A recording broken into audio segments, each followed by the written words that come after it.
देखिए, हमारे पास एक कंप्लेंट आई कृतिका नाम की लड़की की। उसका एक दूसरा नाम भी है, ये हमें बाद में पता लगा।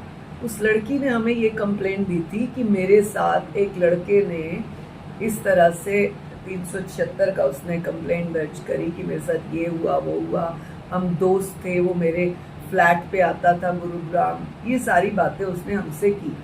हमने 15 दिन का समय देकर ये हियरिंग रखी परसों, जिसमें हमने लड़के वाले पक्ष को भी बुलाया।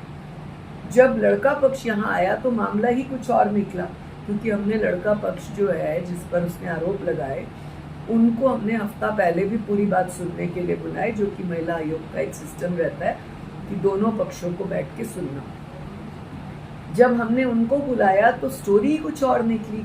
मालूम पड़ा कि ये लड़की उनसे, इनके बेटे से और 4 और लड़कों से दोस्ती हुई।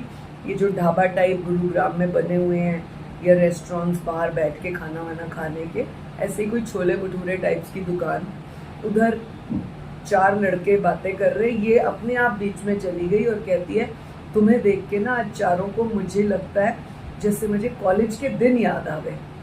तो अब कोई ऐसे बोलेगा तो लड़कों ने कहा अच्छा चलो, तो उसने कहा मैं तुम्हारे साथ बैठ जाऊं, तो ऐसे करके बैठ गई।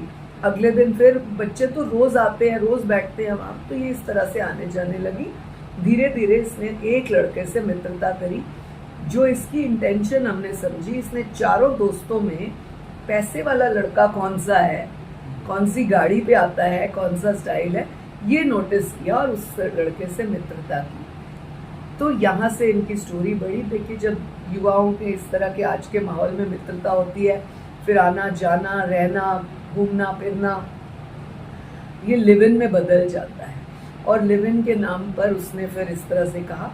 और हमने इस 15 दिन की स्टोरी में, केस के बाद स्टोरी में जो हमने पूरा निष्कर्ष निकाला, ये लड़की उस लड़के के फ्लैट पे जाने लगी, ज़बरदस्ती करने लगी, लड़का इसे अवॉइड करने लगा कि रातों में नहीं आना। परंतु जो इनकी मित्रता चली वो मुख्य रूप से इस लड़की का मकसद पैसे निकालना था। इतने में लड़के की आगे पढ़ाई खत्म और लड़का शायद विदेश कहीं चला जाना था, उसने वो चला गया। इसने फिर उसके फादर को ट्रैप करना शुरू किया।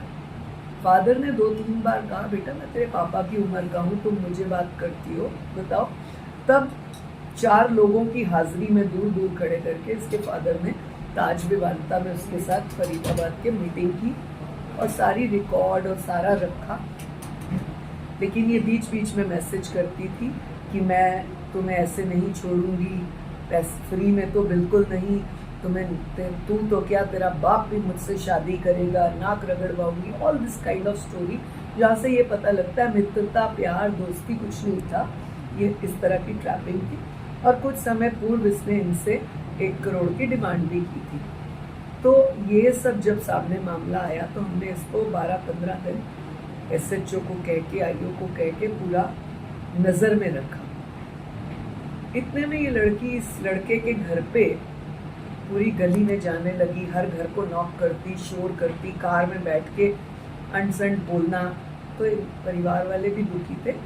कल हमने जब इसको यहाँ से FIR दर्ज कर इसको SHO के हवाले किया, वही आज मुझे उस लड़के के फादर ने फ़ोन किया कि मैं सुबह 7 बजे अपने घर पहुँचा हूँ, 4 बजे यहाँ से 5 बजे निकल कर, या मेरी वाइफ घर में अकेली थी 4-5 बजे। तो ये लड़की यहाँ से हमारे ऑफिस से जाने के बाद भी लड़के के घर गई है, जबकि यहाँ पर बाद में 6 बजे एक्सेप्ट भी करके, माफ़ीनामा लिख के, सारा कुछ करके गई।